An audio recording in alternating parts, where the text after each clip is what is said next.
Inception isn't just a movie, it's a journey into the mind that leaves you questioning everything you just watched. Directed by Christopher Nolan, this film has carved out a place as one of the most intriguing and perplexing pieces of modern cinema. At its core, Inception plays with the boundaries between dreams and reality, pulling you into a world where what's real and what's imagined are constantly up for debate. The film is known for its complex, layered narrative. It's not just a straightforward story, it's a puzzle that challenges you to keep up with its twists and turns. Each layer of the plot adds more depth, making you think harder and question more. The way the movie jumps between different dream levels, each with its own rules and timeline, creates a disorienting yet fascinating experience. It's the kind of movie that you need to watch more than once just to catch all the details. And then there's the ending, the moment that sparked endless conversations and debates. Is Cobb, the protagonist, still dreaming? Or has he finally returned to reality? The ambiguity of that final scene leaves you with more questions than answers, inviting you to interpret it in your own way. But Inception isn't just about confusing you, it's also about making you think. The film dives into deep philosophical questions about reality, consciousness, and what it means to truly know yourself. Add to that the stunning visual effects, like the folding city or the zero-gravity fight scenes, and you've got a movie that's as visually impressive as it is mentally challenging. In this discussion, we're going to break down what makes Inception such a unique experience. We'll look at everything from its mind-bending narrative structure to the symbolism that's hidden throughout the film. If you've ever been curious about why this movie sticks with you long after the credits roll, you're in the right place. This isn't just about understanding the plot, it's about understanding why Inception continues to fascinate and confound audiences, making it a film that's worth revisiting again and again. Imagine being drawn into a labyrinth where the walls constantly shift, where reality itself seems to be made of sand slipping through your fingers. The film we're diving into is a masterclass in narrative complexity, pulling you into a world where dreams fold in on themselves, creating a maze that challenges both the characters and the audience at every turn. The plot isn't just about what happens next, but about the intricate web of dreams within dreams, where each layer peels back to reveal another, leaving you questioning not only what is real, but whether reality even exists within the boundaries of this story. The narrative unfolds in a non-linear fashion, hopping between different dream levels and timelines, with a kind of controlled chaos that demands your full attention. It's like watching a puzzle being assembled, with pieces that seem to fit, but as you look closer, you realize that the image they're forming is one that keeps changing, never fully coming into focus. This jumping between levels of consciousness is not just a trick of the plot, but an immersive experience that mirrors the disorientation the characters themselves feel. As they dive deeper into the layers of dreams, you too are pulled further away from any solid ground, floating in the same sea of uncertainty and tension. Within this dreamscape, the very logic of the world is fluid. The film toys with the concept of dream manipulation, where the rules of physics, of time, of even the characters' own identities, can shift at any moment. One moment you're grounded in what seems like reality, the next, the world folds in on itself, cities collapsing like paper, gravity becoming a suggestion rather than a law. This manipulation of the dream world creates an atmosphere that is both surreal and unnervingly unpredictable. It's as if you're walking through a hall of mirrors, with each reflection showing a slightly different version of reality, none of which you can fully trust. And then there's the ending, a masterstrick of ambiguity that has left audiences debating long after the credits roll. The final scene doesn't hand you answers on a silver platter. Instead, it teases you with possibilities, with the protagonist Cobb spinning his totem, a top that's supposed to tell him if he's still dreaming or if he's finally awake. But just as you lean in, waiting for that top to fall, the screen cuts to black, leaving you suspended in uncertainty, just as Cobb has been throughout the film. Is he still trapped in a dream, or has he found his way back to reality? The film leaves this as a riddle, a question that doesn't seek to be answered, but rather to provoke endless interpretation.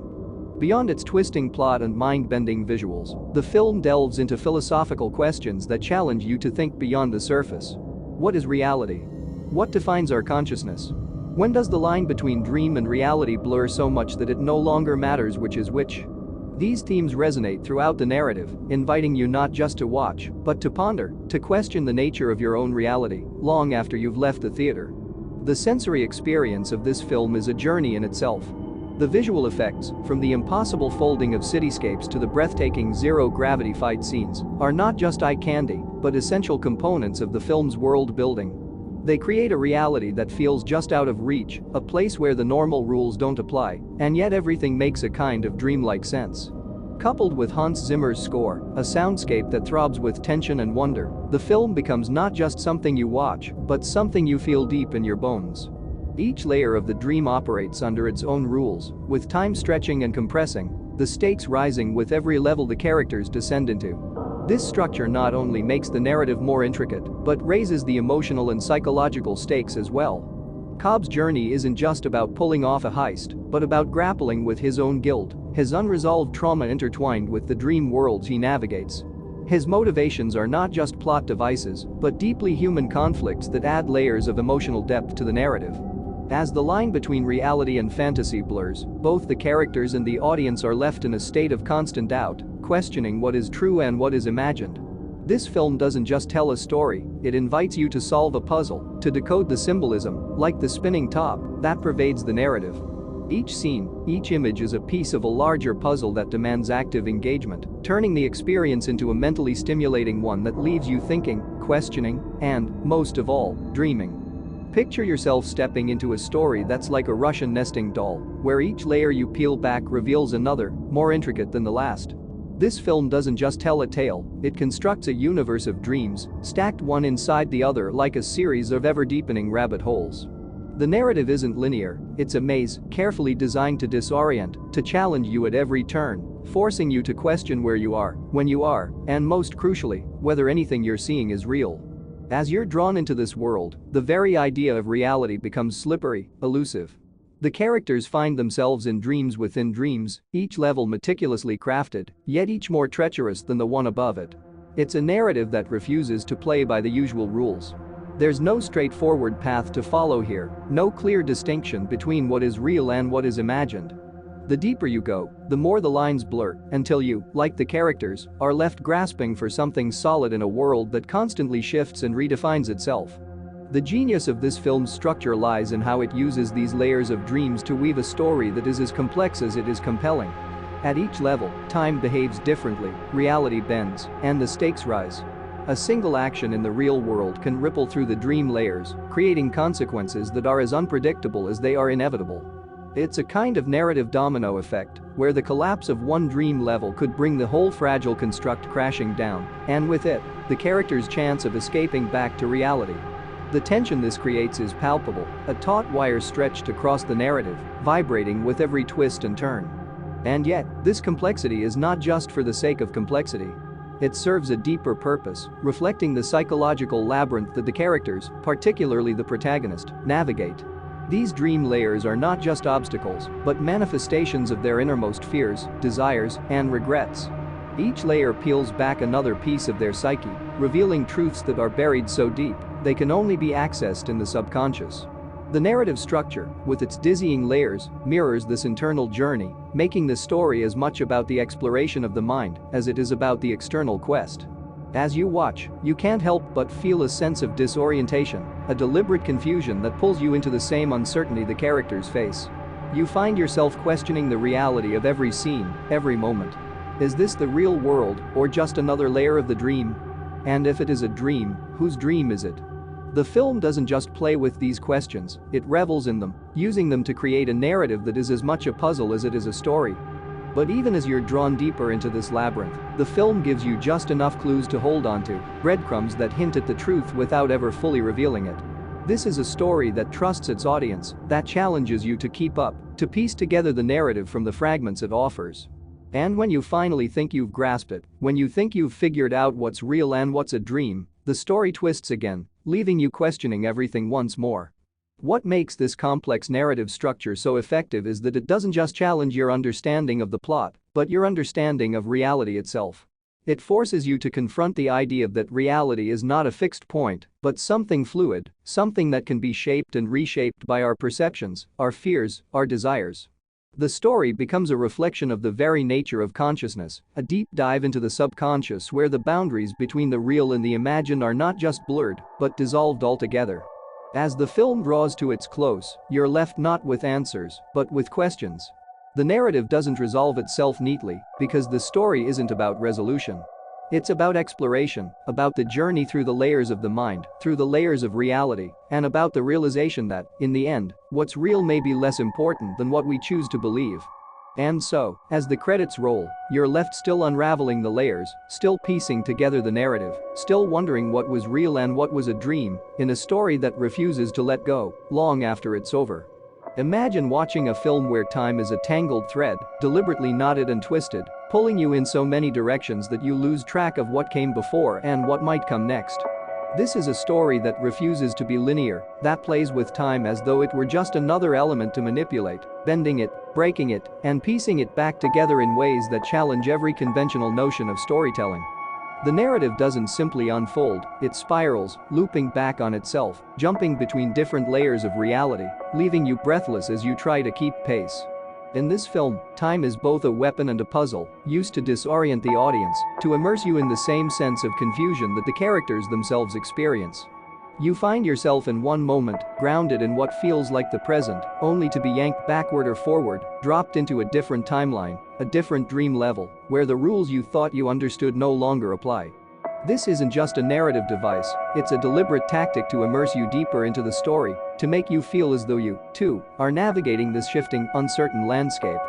The beauty of this non-linear storytelling lies in its complexity, in the way it layers the plot, stacking moments from different timelines on top of one another, creating a mosaic that only fully reveals itself as the film progresses. You're given pieces of the story, fragments that seem disconnected at first, but as the film weaves through different times and places, these fragments start to form a picture. But it's not a straightforward image, it's one that constantly shifts and changes, depending on how you interpret the sequence of events. It's like looking at a kaleidoscope, where each twist of the narrative shifts the perspective, showing you something new, something you hadn't noticed before. As the story moves between these different dream levels and timelines, you begin to see how intricately they are connected, how each jump in time or place is not random, but meticulously planned to add another layer of meaning, another twist to the plot. The film plays with your sense of time, making you question not just what's happening, but when it's happening. Is this the past, the present, or some possible future? And more importantly, how does it all connect? The narrative becomes a puzzle, one that invites you to piece together the story from the clues scattered throughout these different timelines, to see how each thread weaves into the larger tapestry. This jumping between timelines isn't just for the sake of complexity. It's a way to delve deeper into the characters, to reveal their motivations, their fears, their desires in a way that a straightforward narrative couldn't. By showing us different moments in their lives, different choices they've made, the film allows us to see the full scope of their journey, not as a single line, but as a series of interwoven paths. Each jump in time gives us another glimpse into their psyche, another piece of the puzzle that defines who they are and why they do what they do. Yet, this non-linear approach does more than just flesh out the characters, it also heightens the tension, building suspense as the story slowly reveals itself. You're constantly left wondering what comes next, or what came before, how the scenes you're watching connect to those you've already seen. This uncertainty creates a sense of anticipation, a need to see how all these timelines, all these layers, will eventually converge. The narrative pulls you in, refusing to let you sit back passively, forcing you to engage, to actively piece together the story as it unfolds. And as you're drawn deeper into this maze of timelines, you begin to realize that this disorientation, this sense of being lost in time, is exactly the point. The film wants you to feel the same confusion, the same uncertainty that the characters feel as they navigate their own shifting realities. It's a shared experience, one that blurs the line between observer and participant, pulling you into the story in a way that is both immersive and unsettling. In the end, this non-linear storytelling isn't just a clever narrative trick. It's a reflection of the film's central themes, of the way our perceptions of time, memory, and reality are never as straightforward as they seem. It challenges you to think differently, to see the story not as a line to be followed, but as a web to be unraveled. And as the final pieces fall into place, you're left with a sense of awe at the intricacy of it all, at the way this narrative has twisted and turned, leading you through a labyrinth of time, only to bring you to a conclusion that is as surprising as it is inevitable. Imagine a world where the laws of physics aren't just bent, they're entirely rewritten, where reality itself is as fluid as water, constantly shifting and changing form. This film doesn't merely dip a toe into the surreal, it plunges headfirst into the deep end, creating a landscape where the impossible is not only possible, but expected. It's a place where the fabric of reality is malleable, where entire cities can fold in on themselves like origami, and where gravity is just another concept to be manipulated. The result is an atmosphere that's as unpredictable as it is immersive, a dreamscape that challenges every assumption you have about the way the world works. In this world, dream logic reigns supreme. It's a concept that taps into the deepest recesses of our subconscious, where the usual rules of reality no longer apply. The film takes the idea of dream manipulation and runs with it, crafting a narrative where the characters can reshape their surroundings with just a thought, where time can stretch or contract, and where the line between reality and imagination is so blurred, it's almost non-existent. It's a reality that's constantly in flux, shifting from moment to moment, creating an experience that's as disorienting for the characters as it is for the audience. The beauty of this dream logic is in its unpredictability. You never quite know what's going to happen next because the world itself is never stable. One moment, you're standing on solid ground, the next, the entire city around you is tilting on its axis, buildings rising and falling as though they're part of some massive cosmic dance. It's a world where gravity might disappear altogether, leaving the characters floating through the air in a surreal, zero-gravity fight scene that defies every expectation. These shifts in reality aren't just visual tricks, they're integral to the story, creating a sense of constant tension and uncertainty. But what makes this dream logic so compelling is that it's not just random chaos. There's a method to the madness, a set of rules that govern how this world works, even if those rules are far removed from anything we recognize. The characters are aware of these rules, manipulating them to their advantage, bending reality to suit their needs. It's a kind of controlled chaos, where the characters are both masters and victims of the world they inhabit. They can create entire landscapes out of nothing, or twist the fabric of reality to trap an enemy in an endless loop, but they're also at the mercy of their own subconscious, where the smallest doubt or fear can manifest in terrifying ways. This dream logic creates a world that's not just surreal, but deeply psychological. Every shift in reality, every bending of the rules, is tied to the characters' inner lives, their fears, their desires, their memories. The world they move through is a reflection of their minds, a place where their subconscious thoughts take physical form. It's a landscape that can be beautiful one moment and nightmarish the next, where a simple idea can spiral out of control, turning a peaceful dream into a horrifying trap. This connection between the dream world and the characters' psyches adds layers of meaning to the story, making each twist in reality a glimpse into the characters' deepest selves. As you watch, you're pulled into this world, feeling the same sense of wonder and dread that the characters do. You find yourself questioning not just what's happening, but how it's happening and why. The dream logic forces you to engage with the story on a deeper level, to think about the ways in which our own minds shape our perceptions of reality. It's a concept that resonates long after the film is over, leaving you pondering the nature of dreams, of consciousness, and of reality itself. What's truly remarkable about this film's use of dream logic is how seamlessly it integrates with the narrative. The shifts in reality, the bending of the rules, they're not just there to dazzle, they serve the story, adding to the tension, the stakes, the emotional weight of the character's journey. It's a world where anything can happen, where the impossible becomes possible, and yet it all feels strangely familiar, as though we've been here before, in our own dreams, where the rules of physics and reality are just as fluid, just as open to interpretation. In the end, this exploration of dream logic leaves you with a sense of awe, a feeling that you've just witnessed something extraordinary, something that goes beyond the usual boundaries of storytelling. It's a film that challenges you to see the world in a different way, to embrace the uncertainty, the unpredictability, and to marvel at the sheer creativity of a story that dares to rewrite the rules of reality. As the credits roll, you're left not just with a sense of wonder, but with the lingering question of what, exactly, is real, and whether that question even matters in a world where dreams and reality are one and the same. As the film hurtles toward its conclusion, you find yourself gripping the edge of your seat, caught in a whirlpool of emotions and questions. The protagonist, Cobb, finally makes it home, a place he has been desperately trying to reach throughout the entire story. There's a feeling of relief, a sense of triumph as he walks through the door and sees his children, the faces he's longed to see for so long. It's the moment we've all been waiting for, the culmination of his journey. But just as you're about to let out a breath you didn't even know you were holding, the camera cuts to the spinning top, Cobb's totem, the object that's supposed to tell him, and us, whether he's still dreaming or if he's finally awake. The top spins, steady and sure, almost defiantly. You watch it, entranced, willing it to fall, to give you that definitive answer you crave. But it doesn't. The screen cuts to black, leaving the top's fate and Cobb's hanging in the balance. And in that instant, the film refuses to give you closure. It leaves you dangling on the precipice of certainty, stuck in the same limbo that Cobb has been trying to escape. The ending isn't just ambiguous, it's maddeningly so, designed to leave you questioning everything you've seen, everything you think you know about the story. The beauty of this ending is how it forces the audience into the same state of uncertainty that has plagued Cobb throughout the film. You're left wondering, was it real? Did Cobb finally escape the labyrinth of his dreams, or is he still trapped, caught in yet another layer of the subconscious? The ambiguity isn't a flaw, it's a feature, a deliberate choice that sparks endless debates and interpretations. It's an ending that refuses to be pinned down, that asks more questions than it answers. Some will argue that the top was just about to fall, that Cobb has indeed returned to reality, and this is his happy ending. They'll point to the way his children's faces finally come into view, something that's only possible if he's truly awake. But others will argue just as fiercely that the top's unsteady spin is the ultimate trick, that Cobb is still lost in the dream, and the life he thinks he's returned to is just another illusion. The film doesn't give you the luxury of knowing which interpretation is correct, it leaves you to wrestle with the possibilities, to decide for yourself what the ending means.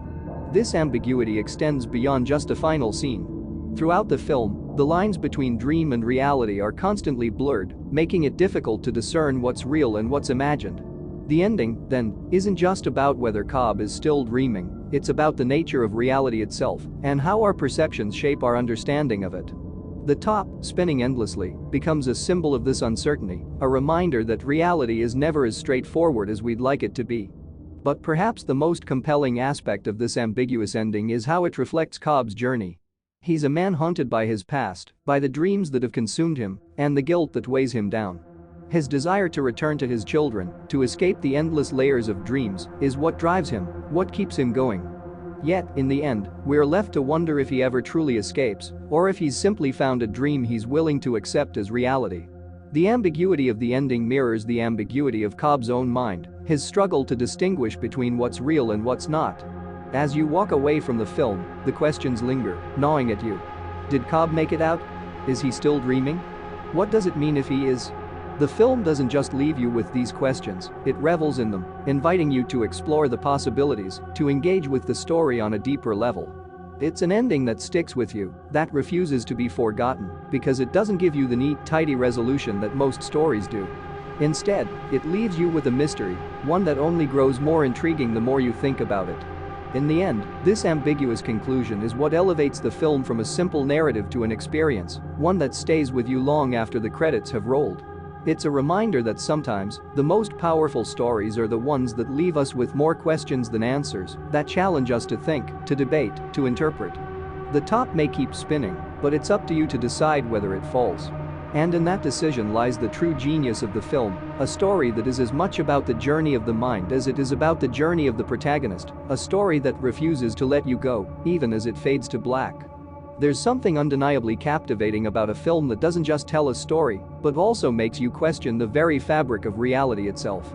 This particular film does more than just entertain, it pulls you into a labyrinth of ideas, where the walls are lined with questions that have puzzled philosophers for centuries. As you journey through its intricate plot, you're not just watching characters navigate a complex dreamscape, you're being invited to contemplate the nature of reality, consciousness, and the mysteries that lie within the human mind.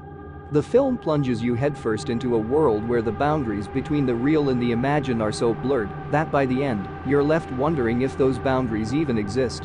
It's not just about what's happening on the screen, it's about the ideas simmering beneath the surface, ideas that probe into the nature of existence itself. You find yourself asking, what is reality? Is it something objective and concrete, or is it a construct of the mind, shaped by perception and belief? The film doesn't offer easy answers, it wants you to sit with these questions, to let them seep into your consciousness and stir up thoughts you might not have considered before. And then there's the matter of consciousness itself.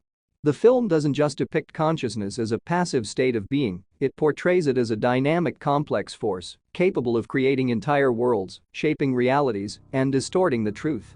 In this story, consciousness isn't just a backdrop for the plot, it's the driving force, the engine that powers the entire narrative.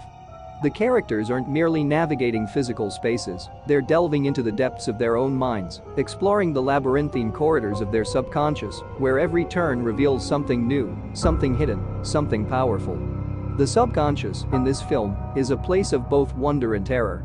It's depicted as a realm where our deepest fears and desires come to life, where suppressed memories and unresolved emotions bubble to the surface, sometimes with devastating consequences. The film invites you to consider the power of the subconscious, how it shapes our actions, our thoughts, and ultimately, our reality. You start to realize that the mind is not just a vessel for thoughts, it's a creator of worlds, a place where the boundaries of reality can be bent, twisted, and sometimes shattered. But the philosophical exploration doesn't stop there. The film also delves into the concept of time, or rather, our perception of it. Time, as it's portrayed here, is not a fixed linear progression, but a fluid, malleable construct, something that can be stretched or compressed, depending on the state of consciousness. This idea challenges our most basic understanding of existence. If time is not constant, then what does that mean for our reality? Are the moments we experience real, or are they simply constructs of our mind, shaped by our perceptions and expectations? It's a question that lingers long after the film has ended, prompting you to rethink everything you thought you knew about the nature of time and reality. As you peel back the layers of the film, you start to see that it's not just a story about dreams within dreams, it's a meditation on the very nature of existence. The characters' journeys are not just physical, they're existential, each one grappling with their own understanding of what is real and what is imagined. And as they wrestle with these questions, so too do you. The film becomes a mirror, reflecting your own thoughts and beliefs about reality, challenging you to consider whether the world around you is as solid and unchanging as you've always believed. The brilliance of the film lies in its ability to weave these heavy philosophical themes into the fabric of its narrative without ever feeling preachy or didactic. The ideas are there, simmering beneath the surface, ready to be explored if you're willing to dive deep enough. It's a story that works on multiple levels. You can enjoy it as a thrilling, mind-bending adventure, but if you're willing to dig a little deeper, you'll find a treasure trove of ideas that will keep you thinking long after the credits have rolled. Ultimately, the film leaves you with more questions than answers, but that's precisely the point. It's not about providing easy solutions or definitive conclusions, it's about sparking curiosity, encouraging you to question the nature of your own reality, to explore the depths of your own consciousness. It's a film that lingers in your mind, like a dream you can't quite shake, inviting you to return to it again and again, each time uncovering something new, something that makes you see the world a little differently. As the film fades to black, you're left with a feeling that you've just experienced something profound, something that goes beyond the usual boundaries of storytelling. It's a journey into the mind, into the very essence of what it means to be conscious, to exist, to dream. And as you step back into the real world, or what you believe to be the real world, you can't help but wonder how much of what we perceive is reality and how much is just a construct of our minds. It's a question that haunts you, one that the film doesn't answer, but instead leaves hanging in the air, like a whisper of a dream, just out of reach. From the moment the film begins, you're thrust into a world where the rules of physics and reality are no longer reliable, and the visual and auditory elements become your guide through this disorienting, breathtaking journey. The screen is alive with impossible landscapes, each more mind-bending than the last, and you can't help but feel like you're being pulled into the very dreams the characters are navigating. It's not just a movie, it's an experience, a visual and auditory feast that overwhelms your senses, leaving you teetering on the edge of what's real and what's not.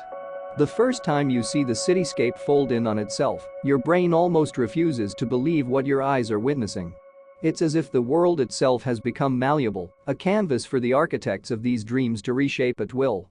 Buildings bend and twist, defying gravity and logic, until the familiar becomes alien, and you're left staring in awe, trying to make sense of this new reality. The city is both a place and a character, alive with possibilities, its very structure a reflection of the mind's capacity to dream beyond the confines of the real world. But the visuals are just one piece of the puzzle. There's a moment when you're floating, weightless, alongside the characters in the zero-gravity fight scenes, and it's like nothing you've ever seen before. The choreography is fluid and balletic, every movement precise and deliberate, yet completely untethered from the constraints of normality. It's a scene that leaves you breathless, your own sense of balance thrown into chaos as you try to grasp how such a thing could even be possible. You're not just watching a fight, you're experiencing it, feeling the disorientation and the surreal beauty of it all. And then there's the sound. Hans Zimmer's score doesn't just accompany the film, it drives it, pulses through it, like the beating heart of the dream. The music is relentless, a constant undercurrent of tension and emotion that sweeps you along, heightening every moment, every twist and turn of the plot. The deep, resonant tones of the score seem to echo through your very bones, vibrating with a power that's almost overwhelming.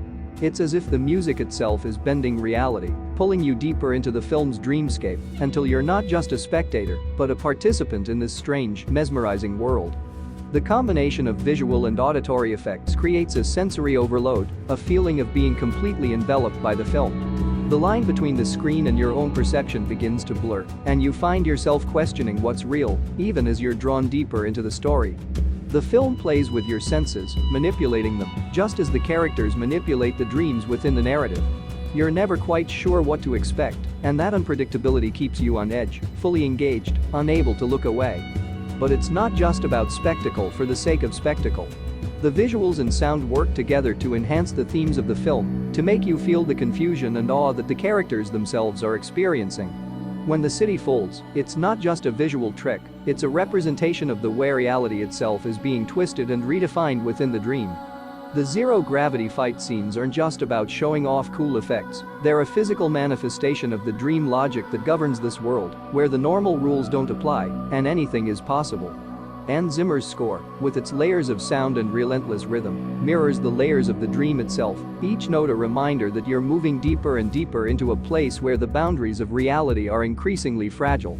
The music doesn't just accompany the visuals, it amplifies them, deepens them, turns them into something more than just images on a screen.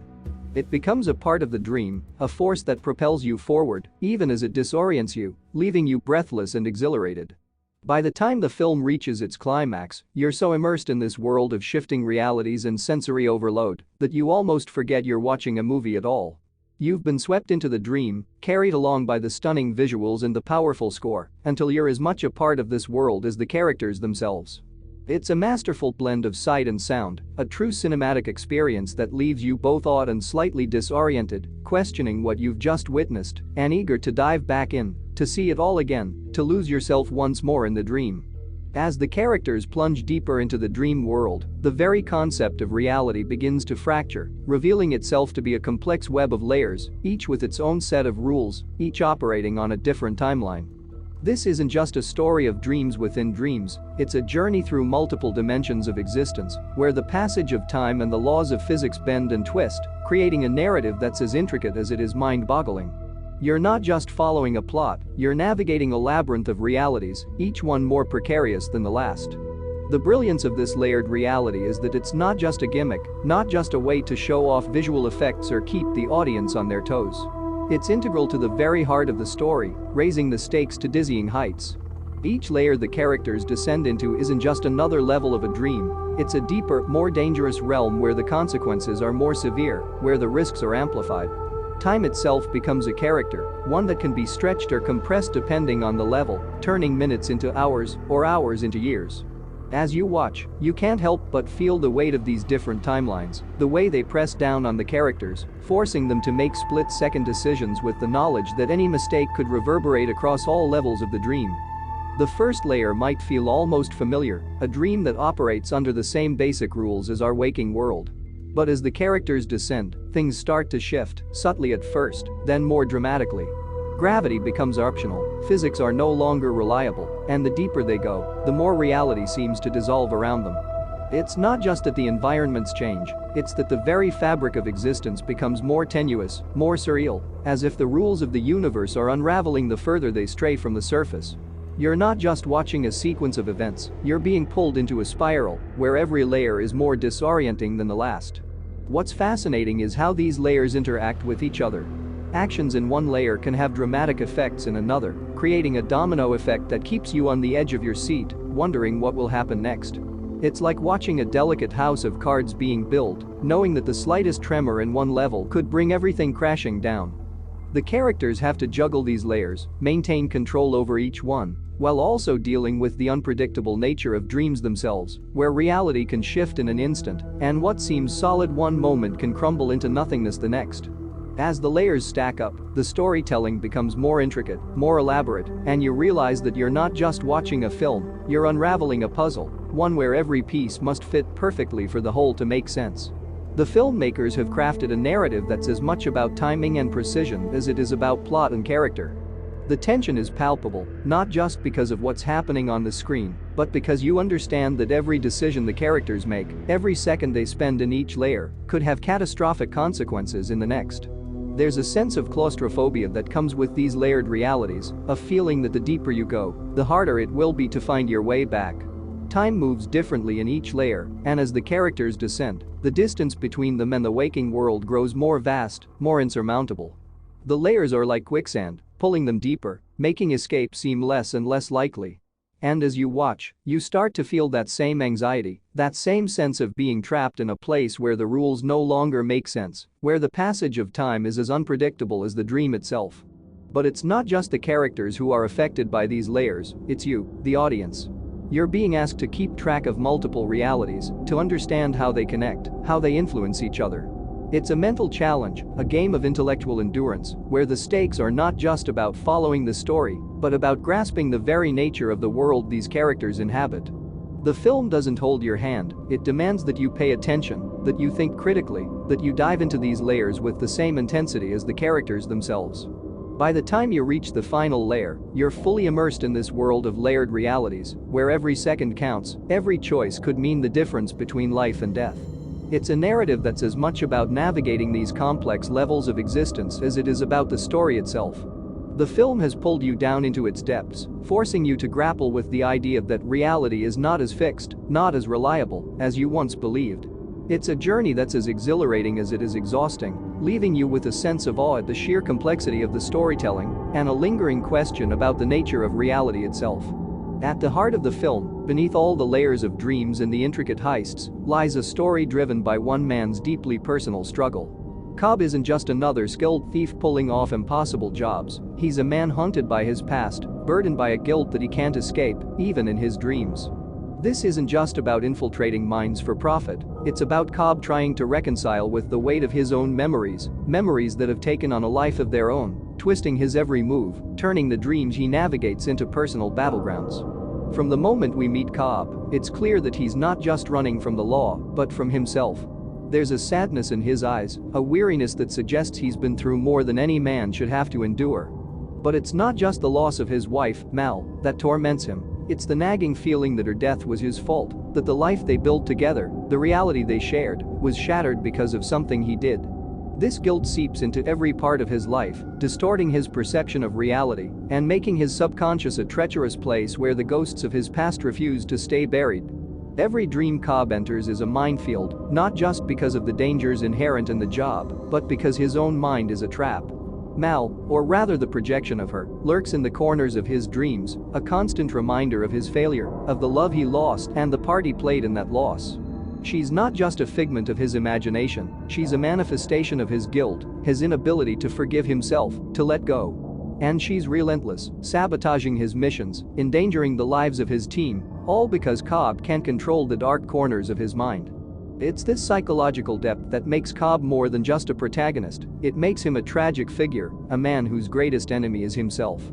As we delve deeper into the story, we begin to understand the layers of Cobb's psyche, just as we understand the layers of the dreams he navigates.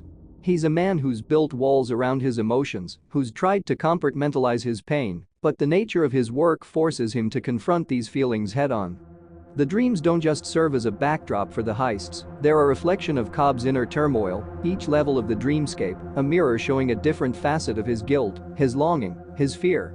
The more we learn about Cobb's past, the more we realize that these heists are his way of trying to rewrite his own story, to find some measure of redemption in a world where he feels he's lost everything. Cobb's motivations are deeply intertwined with his backstory, and it's this connection that adds a richness to the narrative, a complexity that goes beyond the surface plot. He's not just trying to complete a job, he's trying to exorcise his demons, to find a way back to his children, to a life that feels like it's slipping further and further out of reach. But every step he takes towards this goal is fraught with peril, not just because of the external threats, but because of the internal ones, the parts of his mind that he can't control, that he can't escape from. Even as he assembles his team, choosing each member for their specific skills, it's clear that Cobb is a man on a mission that's more personal than professional. The stakes are higher for him than for anyone else because failure means not just losing the job, but losing himself completely to the guilt that's been eating away at him. The other characters may see him as a leader, a mastermind who can navigate the most complex dreamscapes, but we see the cracks in his facade, the moments of doubt and fear that threaten to overwhelm him. As the film progresses, we're drawn into Cobb's world, into the labyrinth of his mind, where every dream is a battleground, every mission a chance for redemption. His backstory isn't just a set of events that explain his current situation, it's the driving force behind everything he does, a constant undercurrent that shapes his actions, his decisions. The guilt he feels over Mal's death isn't something he can simply walk away from, it's a part of him, a part that he carries with him into every dream, every heist. And it's this struggle, this battle between the man he was and the man he wants to be, that gives the film its emotional core. By the end, we're left with a portrait of a man who's as much a prisoner of his own mind as he is of the world he inhabits. Cobb's journey isn't just about completing the job, it's about finding a way to live with himself, to reconcile with the choices he's made, to find peace in a world that offers him none. It's this psychological depth, this exploration of a man's inner demons, that makes Cobb such a compelling character and that gives the film its lasting impact. You're not just watching a story unfold, you're watching a man's soul laid bare, and it's this raw, unflinching honesty that lingers long after the credits roll. There's a certain kind of disorientation that seeps into your mind as you watch the film, a sense that everything you're seeing might be a carefully constructed illusion, a dream masquerading as reality. The boundaries between what's real and what's imagined aren't just blurred, they're almost non-existent. You find yourself slipping into the same uncertainty that plagues the characters, particularly Cobb, who is never entirely sure if he's awake or still trapped in some deep layer of his subconscious. This uncertainty becomes the very fabric of the film, wrapping itself around the narrative and the audience alike, making every scene, every moment, a question rather than a statement.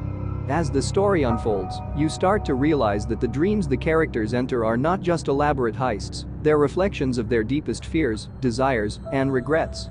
These dreams are so intricately detailed, so vividly real, that they start to bleed into the waking world, or what we believe to be the waking world. The film plays with this idea, challenging you to distinguish between reality and fantasy, and by the time you think you have it figured out, the lines shift again, leaving you as lost as the characters. It's a constant dance between what's real and what's not, where every step forward feels like it could be a step deeper into the illusion. Cobb's journey through this maze of dreams is particularly telling. He's a man who's spent so much time in the dream world that the real world no longer feels entirely solid to him. The memories of his wife, Mal, haunt him, but they don't just appear in his dreams, they start to invade his waking moments, casting shadows over everything he does.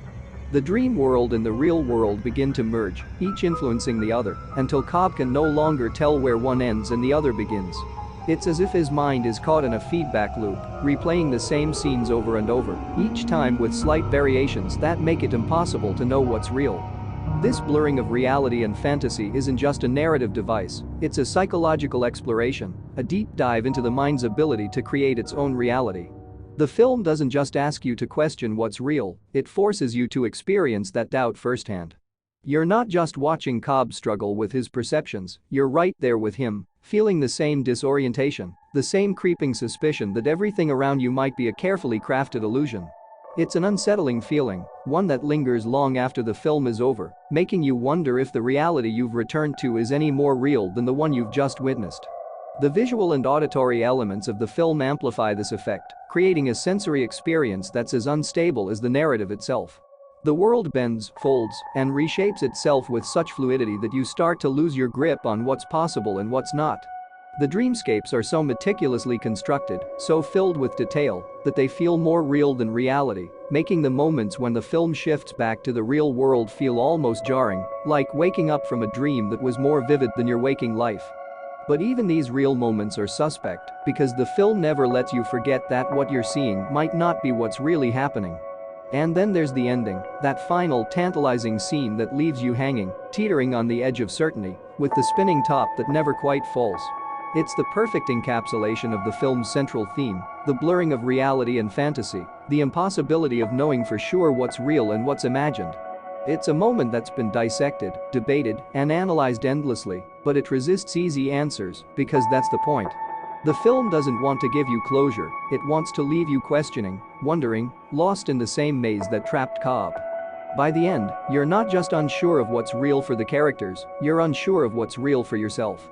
The film has pulled you so deeply into its web of illusions that even when the credits roll, you're still trying to find your way out, still trying to figure out where the line between reality and fantasy lies. It's a disorienting, almost dizzying experience, but it's also what makes the film so unforgettable. It's not just a story, it's a journey into the mind, where the only certainty is that there is no certainty, where the only reality is the one you choose to believe in. And that, in the end, is the film's greatest trick, to make you question everything, even your own perceptions, and to leave you wondering if, perhaps, the line between reality and fantasy was never really there at all. Inception is more than just a film, it's a complex puzzle that beckons the audience to dive deep into its layered narrative, urging them to engage, dissect, and even lose themselves in its intricate web of symbolism and meaning. At the heart of this intricate puzzle lies the spinning top, a simple object imbued with profound significance. This top, a totem that Cobb uses to distinguish between dream and reality, serves as a symbol not just within the context of the story, but as a focal point for viewers' endless interpretations and debates. The top's ambiguity reflects the film's central question: what is real, and what is merely a projection of the mind? In Inception, reality itself becomes a shifting concept, a fragile state that can be molded, questioned, and ultimately, lost. The top spinning endlessly at the end, without falling, teeters on the edge of both possibilities, a perfect metaphor for the thin line between reality and dream that the film so masterfully navigates. This open-ended conclusion doesn't just end the movie, it transforms it into a living narrative, one that continues to spin in the minds of viewers long after the credits roll. Throughout the film, symbols like the top are scattered like breadcrumbs, leading the audience deeper into the maze of the story. The dream-sharing technology itself acts as a metaphor for the nature of cinema, with each layer of dreaming representing a layer of storytelling. Just as characters dive into dreams within dreams, viewers are drawn into narratives within narratives, each layer adding a new level of meaning and complexity. The concept of the totem, objects that are unique to each individual and cannot be replicated in someone else's dream, further enhances this theme, suggesting that reality is a personal construct, a unique and private domain that can be easily distorted. The architecture of the dreams, too, is symbolic of the human mind, with the folding cityscapes and impossible structures representing the boundless possibilities of imagination. These visuals aren't just eye candy, they challenge the audience to think about the nature of reality and the mind's power to shape it. The Penrose staircase, an optical illusion that creates a continuous loop, is a prime example of this. It symbolizes the infinite loop of dreams within dreams and the impossibility of escape from one's own subconscious. This staircase is not just a physical structure within the film, but a representation of the mental traps and endless loops that the characters, and by extension, the audience, can fall into. The puzzles within Inception extend beyond these symbols, intertwining with the very structure of the narrative. The film's non-linear progression, where events are layered and interwoven like the dreams themselves, requires the audience to actively piece together the timeline, making the viewing experience not just passive, but interactive. As the plot unfolds, the audience is invited to question not just what they see, but what they believe. Is Cobb truly awake, or is he still dreaming? Are the other characters projections of his mind, or independent entities with their own consciousness? These questions are left deliberately unanswered, forcing the audience to construct their own interpretation of the story's events. Even the characters themselves can be seen as symbols, each representing different facets of the human psyche. Cobb, with his guilt and obsession, embodies the weight of unresolved trauma, while Ariadne, the architect, symbolizes the creative impulse, the drive to build and understand. The relationship between these characters and the way they interact with the dream worlds mirrors the way the conscious and subconscious mind interact, constantly influencing and shaping one another. In this way, Inception isn't just a film to be watched, it's a narrative to be unraveled, a puzzle to be solved. The experience of watching it is akin to being inside a dream yourself, where nothing is as it seems and every detail is charged with meaning. The film doesn't hand its story to the audience on a platter, instead, it scatters clues, challenges perceptions, and demands that viewers work to uncover the truth if, indeed, there is a single truth to be found. This mental engagement, this invitation to participate in the story, is what makes Inception such a unique and mind-bending experience. It's a film that lingers in the mind, its symbols and puzzles spinning like Cobb's top, refusing to be neatly categorized or fully understood. Instead, it remains open to interpretation, a cinematic enigma that continues to fascinate and challenge viewers long after the dream has ended. As we wrap up this dive into the fascinating world of Inception, I hope you're walking away with a new appreciation for the layers, symbols, and puzzles that make this film such a remarkable experience. Whether you're still pondering the spinning top or have found your own interpretation of the dream worlds, one thing's for sure, Inception is a movie that sticks with you, challenging your perceptions long after the credits roll. If you enjoyed this exploration and want to keep the conversation going, don't forget to give this video a thumbs up. And if you're looking for more content that dives deep into the complexities of films like this one, make sure to subscribe to Quiet Universe. There's always more to uncover, and I'm excited to have you along for the journey. Until next time, keep questioning, keep exploring, and remember, reality is what you make of it.